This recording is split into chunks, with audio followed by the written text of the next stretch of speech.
Squad Chennai இன்னைக்கு comeback கொடுப்பாங்க அப்படின்னு சொல்லிட்டு எதிர்பார்த்துட்டு இருந்தோம். ஸோ இன்னைக்கு மேட்ச் வந்து தலை தோனியோட பேரண்ட்ஸ் அப்புறம் ஒய்ஃப் அவங்க டாட்டர்லாம் வந்திருந்தாங்க. ஸோ இன்னைக்கு மேபி லாஸ்ட் மேட்சாக இருக்குமோ அப்படின்னு கூட பார்க்குற ஃபேன்ஸுக்கு தோணிருக்கும். ஆக்சுவலாக எனக்கும் அப்படி தான் தோணுச்சு. ஸோ திடீர்னு ட்வீட் போட்டாலே ஆச்சரியப்படுறதுக்கு இல்லை. ஸோ இன்னைக்கு வந்து டெல்லி வின் பண்ணிட்டாங்க. ஏன்னா வந்து டெல்லி சூப்பராக பெர்ஃபார்ம் பண்ணாங்க அப்படின்றத தாண்டி சென்னையோட பேட்டிங் தான் சொதப்பிடுச்சுன்னு சொல்லலாம். ஸோ ஆஸ் யூசுவல் பவுலிங் வந்து சென்னை இது சூப்பர் தான், ரொம்ப ரன்னெல்லாம் விட்டு கொடுக்கல.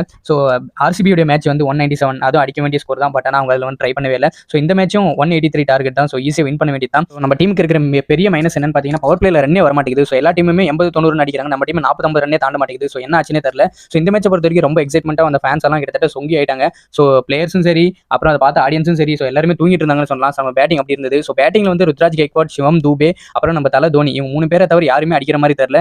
ஸோ முக்கியமாக இன்னைக்கு மேட்சை பொறுத்த வரைக்கும் இந்த விஜய் சங்கர் ஆடின ஆட்டத்தை பார்த்துட்டு எல்லாருக்கும் பயங்கர கடுப்பாக இருக்கும். ஸோ முயற்சி பண்ணி தோத்தா கூட பரவாயில்ல, இவங்க முயற்சியே இல்லாமல் தோக்கிறது தான் பயங்கர கடுப்பாக இருந்தது. ஸோ இந்த மாதிரி பர்ஃபார்ம் பண்ணால் கண்டிப்பாக நம்ம குவாலிஃபை ஆகிறது கஷ்டம். பட் எனிவே சென்னை அப்படின்றதுனால வந்து திரும்ப கம்பேக் கொடுப்பாங்க அப்படின்ற கான்ஃபிடென்ட்ல இருக்கேன். ஸோ இதே மாதிரி நிறைய வீடியோஸ் நம்ம சேனல் சப்ஸ்கிரைப் பண்ணுங்க, சப்ஸ்கிரைப் பண்ணிடுங்க.